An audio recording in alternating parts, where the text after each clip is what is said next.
La Bible et dans les Talmuds, il y a... Mais c'est sûr, c'est bien autre chose que les chambres à gaz. Et d'ailleurs, cette histoire des Juifs de venir se constituer en justiciers de l'univers, eux qui commettent les pires crimes contre l'humanité tous les jours en Palestine, c'est les derniers qui ont encore eu le droit de parler de cela. C'est presque une histoire grotesque de voir ces gens qui tuent des femmes, des gosses, des gamines, qui écrabouillent un peuple, qui se mettent absolument contre le droit des peuples de disposer d'eux-mêmes, contre toutes les bases de la démocratie. Et puis ça vient jouer au modèle de l'humanité. Mais s'il y a vraiment un crime contre l'humanité, c'est celui qui se commet en Israël maintenant. C'est pas des vieilles histoires de voilà 40 ans. Et ça, c'est dans les textes aussi religieux, juifs. Mais c'est sûr, ça fait partie de... Ils veulent toujours tout boulotter. C'est ça qui est grave chez les Juifs. Que les Juifs soient des êtres normaux, parfaitement d'accord, et qui viennent manger à votre table. Moi, je n'y vois aucun inconvénient de les traiter comme je vous traite vous.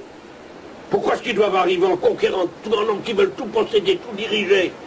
Et là-bas, tout conquérir, il est évident, ils en sont toujours à leur vieux rêve messianique, n'est-ce pas, d'Israël, depuis le Nil jusqu'à l'Euphrate. N'est-ce pas, c'est de ça. Et ils auraient d'ailleurs pu, ils ont eu cette possibilité-là, et elle est passée. Et maintenant, chaque jour, ils aggravent leur cas. Et tout ce qu'ils risquent, c'est non seulement que se passe l'état de Palestine, mais qu'un jour on les fout à la mer. Ils auront tellement exaspéré les peuples arabes, c'est quand même 1 milliard de musulmans sur la terre. C'est bien autre chose qu'une poignée de juifs. Eh bien, ils commettent de telles injustices, ils provoquent tellement l'humanité qu'un jour il y aura un 50 tours, comme il y en a eu à travers toute leur histoire. Voilà des milliers d'années que c'est comme ça. C'était comme ça à Alexandrie, en Égypte. C'était comme ça en Grèce. C'était comme ça à Rome. N'oubliez pas que le premier camp de concentration de juifs du monde, c'est l'empereur Tibère qui l'a fait en Sardaigne, où il a déporté 3000 juifs. Et que le dernier ghetto qui existait avant Hitler, c'était le ghetto de Rome, de sa sainteté le pape. Oui, aussi en Allemagne, ils existaient déjà avant c'était comme Hitler. ça en Allemagne, en Angleterre.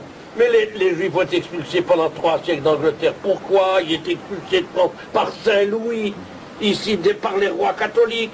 C'est parce qu'ils sont toujours rendus insupportables. Et la question qui devrait se poser, si nous sommes pour être supportés nulle part, c'est qu'il y a un motif. Quel motif? Et faire un petit acte d'humilité et faire de l'autocritique, au lieu d'être toujours à provoquer l'univers. Et donc maintenant, leur cas a quand même pris une mauvaise allure. Regardez aux États-Unis maintenant, plus de la moitié des Américains sont contre cette histoire de Shamir et d'Israël. C'est la première fois. Et dans tous les pays du monde, on dit, mais quand même, ça, ils vont quand même un peu fort. On a vu à la télévision comment ils cassaient à coups d'énormes cailloux les épaules de jeunes gamins, tout ça. Ce sont des choses monstrueuses.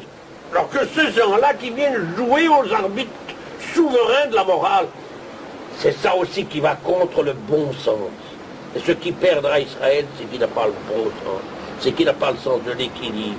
C'est qu'il veut toujours des choses démesurées. Et puis que quand il en a fini avec des exagérations fabuleuses, il faut qu'il mente. Mon cas typique, mon cas vouloir venir me rater, c'était vraiment le coup qui était basé uniquement sur le mensonge. Pourquoi? Pour provoquer, pour faire de l'exhibitionnisme. Et qu'est-ce que Et alors, que les Juifs deviennent raisonnables, c'est tout ce que je leur souhaite. Mais s'ils ne le deviennent pas, ça leur coûtera de nouveau cher tôt ou tard.